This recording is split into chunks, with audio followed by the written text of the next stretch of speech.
Hi everyone, my name is Patricia William. I never thought I'd be sharing this, but maybe my story will help someone recognize the signs I missed. It all started 3 years ago.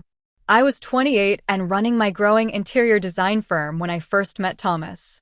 "We need something modern yet timeless for our new corporate headquarters," he said during our initial meeting. His confident smile and trust in my vision for the space were magnetic. Thomas's compliments became a regular thing.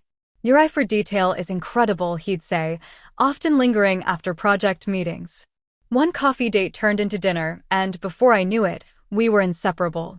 His mother, Catherine, was warm and welcoming from the start. "Sweetheart, you bring out the best in my Thomas," she said while helping me pick wedding flowers. I haven't seen him this happy in years. Our wedding was a dream, and the first months of marriage felt perfect.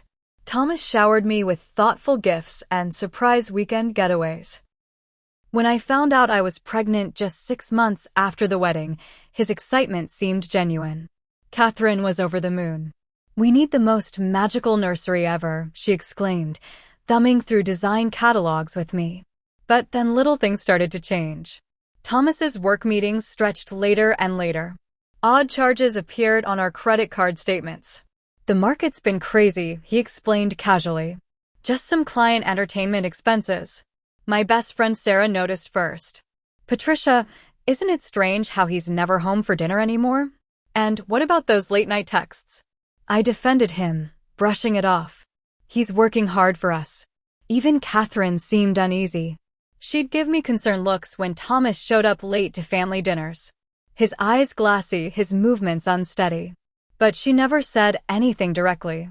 Victoria, his business partner, made a passing comment at a corporate event. "Thomas has been different in meetings. Is everything okay at home?" I ignored it, focusing instead on my pregnancy and designing the nursery. The pale blue walls and hand-painted clouds were coming together beautifully, just like I thought our life was. Until the night I found the receipt. I was searching for a missing invoice in Thomas's home office when I stumbled across a receipt from a jewelry store. The items weren't for me. That same night, he claimed he was stuck in a budget meeting. "The shop project's behind schedule," he slurred over the phone. "Don't wait up." Looking back, all the signs were there. The missing money, the late nights, the mood swings, the secret of phone calls.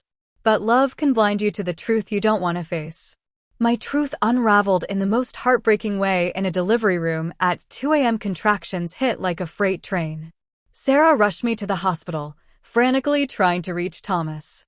His phone went straight to voicemail 6 times. Catherine arrived minutes later, her face tight with worry. "He's not answering my calls either," she whispered, squeezing my hand as another contraction racked my body. 3 hours later, Thomas finally stumbled into the delivery room.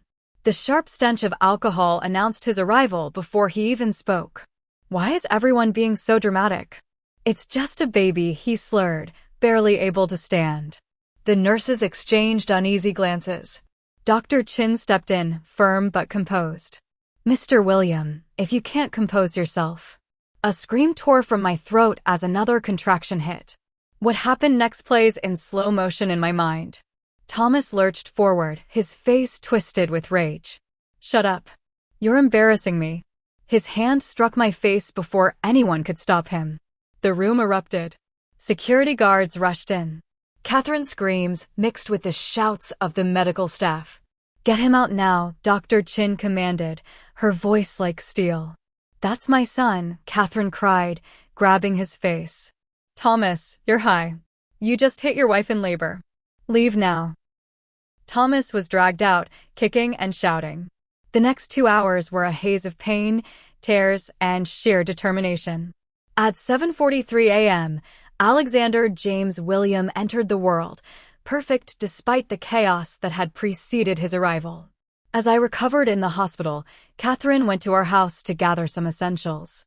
When she returned, her face was pale and she clutched a small bag tightly. "I found these in his office," she whispered, showing me photos on her phone. Hidden compartments revealed baggies of white powder, pills, and drug paraphernalia. "There's more. So much more."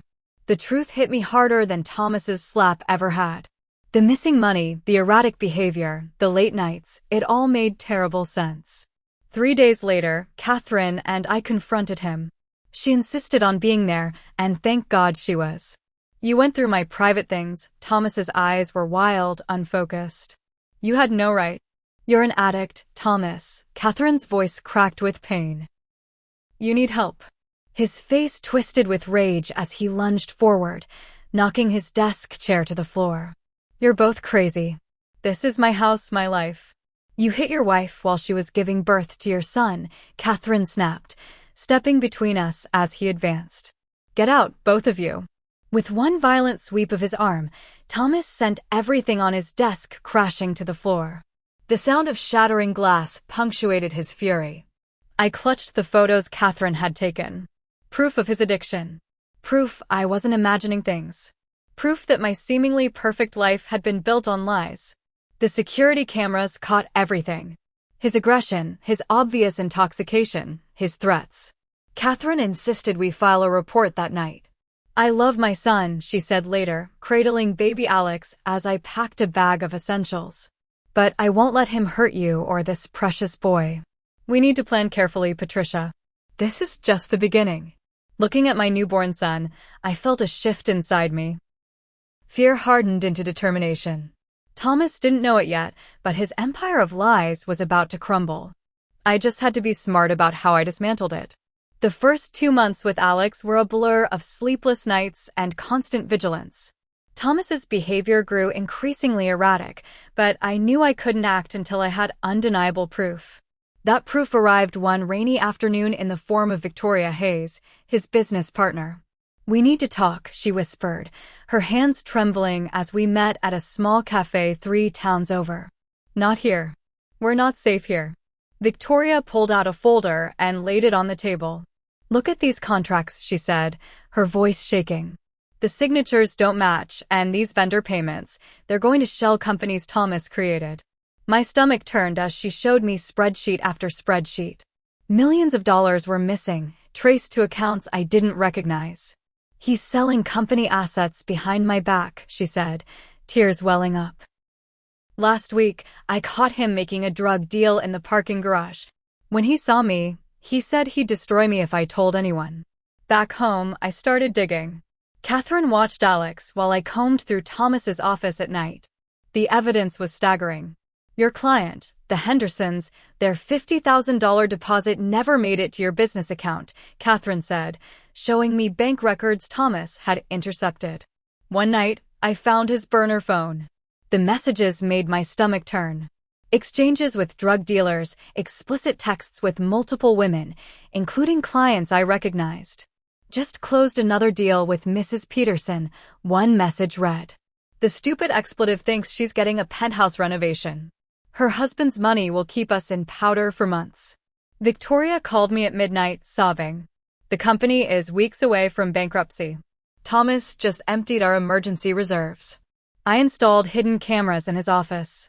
The footage was damning. Thomas snorting lines off client contracts, making threats over the phone, and counting stacks of cash. You're nothing without me, he screamed one night, high out of his mind. I made you successful. I own you. Catherine helped me document everything. The bruises, the threatening texts, the bounce checks to Alex's pediatrician. We need a bulletproof plan, she said, helping me photograph the contents of Thomas's secret safe. One wrong move and he'll destroy everything you've built. The final straw came when I discovered Alex's college fund was empty. Every penny was gone.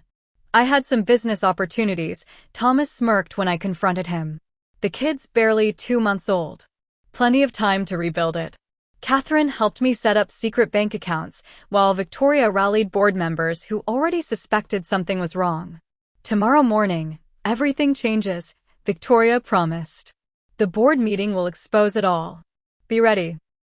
That night, while packing Alex's essentials into a go bag, I found a receipt for a storage unit. Inside was the motherlode. Detailed records of every illegal transaction, every stolen dollar, every betrayal. It's his insurance policy, Catherine realized. Proof to blackmail everyone if he gets caught. Little did Thomas know his insurance policy would be his downfall. By tomorrow, his empire of lies would collapse. But first, I had to get Alex and myself to safety. "I've got a safe house ready," Catherine whispered, cradling her grandson tightly. "Let him walk into that board meeting thinking he's still in control. By the time he realizes what's happening, it'll be too late." At dawn, Catherine drove Alex and me to the safe house. My phone buzzed with a message from Victoria. "Board meeting in 1 hour. Everything's ready." From our secure location, I watched the live stream. Thomas swaggered into the boardroom, his trademark arrogance plastered across his face, but his smirk froze the moment Victoria stood up, a remote control in her hand. "Board members," she began, her voice steady and clear. "What you're about to see will shock you." Slide after slide exposed Thomas's crimes: embezzlement, fraudulent contracts, offshore accounts, and drug transactions. The room was silent except for the sharp intake of breath from the board members. Thomas shot to his feet and lunged for the door, but security guards were waiting. His face twisted with fury as DEA agents stepped into view. "You can't prove anything," he shouted, desperation cracking his voice. "Your own records prove everything," she said, clicking to the next slide. A photo of the contents from his storage unit. "Your so-called insurance policy has become your prison sentence." Catherine's testimony was the final blow. "My son is a danger to his wife and child," she declared in court, her voice unwavering. "I have documented his drug abuse, his violence, and his threats. He needs to be held accountable." Thomas cycled through rehab centers like vacation homes, checking in, checking out, and relapsing every time. Each attempt at recovery was more hollow than the last. Meanwhile, my life was transforming. My design firm, Phoenix Interiors, rose from the ashes of my shattered marriage. High-profile clients who admired my strength trusted me with their projects. "Strong women support strong women" became our unofficial motto, and it resonated deeply. 3 years flew by. My studio was thriving and Alex had grown into a joyful preschooler who loved helping me paint with his toy brushes. "Just like Mommy," he'd exclaim, giggling as Catherine snapped pictures. Her gallery of grandson photos dominated the living room, each one more cherished than the last. On Alex's 3rd birthday, a letter arrived. It was from Thomas's lawyer pleading for reconciliation.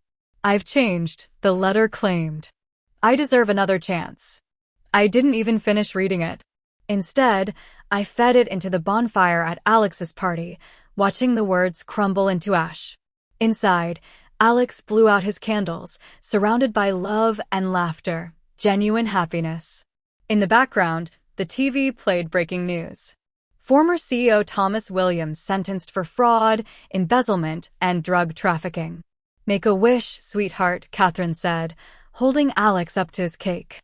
Victoria was ready with her camera, capturing the moment. Looking around at my real family, Catherine, who had chosen truth over loyalty to her son, Victoria, who risked everything to expose corruption, and Alex, my sweet boy who would grow up knowing only honesty and strength. I realized some wishes had already come true. "Mommy, can we paint my room blue tomorrow?" Alex asked, frosting smudged across his cheek. I smiled, meeting Catherine's proud gaze. "Of course, baby. We can make it any color you want." Because we were free. Free to create a life filled with joy, integrity, and hope. Thomas's prison sentence was justice. But our happiness, that was the sweetest revenge of all. What would you have done if you discovered your spouse's addiction and betrayal at one of the most vulnerable moments of your life during childbirth? Would you give them another chance, or would you choose to protect yourself and your child? I'd love to hear your thoughts in the comments.